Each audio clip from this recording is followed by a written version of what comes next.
It's not the alarm that wakes you up tired. It's dreading the person you have to become by 9. The train doors close with that flat electronic chime. Mind the gap, someone says on a loop that stopped meaning anything years ago. Rain streaks sideways on the window and you catch your own reflection in it. Tired, undecided, not yet anyone in particular. You think it's your body giving out. Not enough sleep, too much coffee, the wrong pillow. That's the story you tell yourself on the platform, but that's not actually what's wearing you down, and you won't clock what it really is until the doors open at the office and you feel it happen. The click, the switch, the thing you do without deciding to. So what if it's not tiredness at all? What if it's got a name, a mechanism, 40 years of research behind it, and a word 2,000 years older than that? Here's where it starts. The smile you give your manager when he makes the joke you've heard 11 times. "The morning," you say to reception, in a voice that isn't quite yours. Sociologists have a name for what you're doing there, and it isn't small talk. It's called emotional labor, coined in 1983 by the sociologist Arlie Hochschild in a book called The Managed Heart. She wasn't talking about the work you're paid to do. She was talking about the work underneath it. The constant, invisible effort of managing your actual feelings so they match the feelings your job requires you to display. And it doesn't stop at your manager's desk. It's every meeting, every "no worries," every laugh that isn't real. There are 2 ways to do this.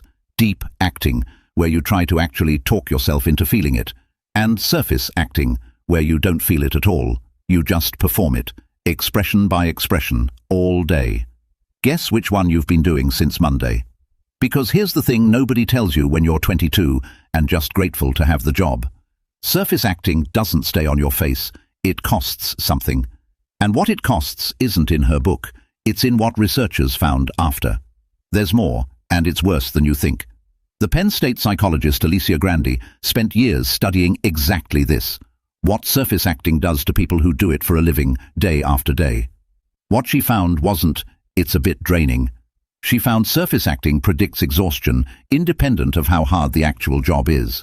2 people, identical work, same hours, same tasks.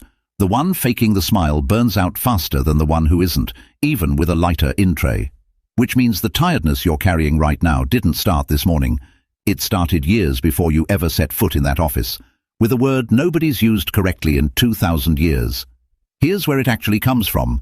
The word person comes from the Latin persona, not self, a mask.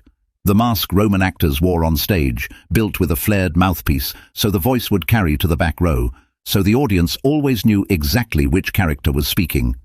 That's the word for who you are. A prop, something you put on to be seen as someone specific. Somewhere in 2,000 years, we stopped calling it a mask and started calling it a self. Researchers who study workplace burnout have found something else too, that the exhaustion from surface acting compounds. It doesn't reset overnight. It builds across the week, invisible on any spreadsheet, showing up nowhere except in exactly this feeling. The one where getting out of bed on a Tuesday feels heavier than it has any right to, for reasons that have nothing to do with how much you slept. So, next time it hits, that specific tiredness, the one sleep never quite fixes, try asking a different question than, "Why am I so tired?" Ask which mask you put on this morning, which one you've been wearing so long you've stopped feeling the edges of it. It was never the alarm. It was the mask going on before you'd even opened your eyes. And somewhere underneath it, still, is a face you haven't seen in a while.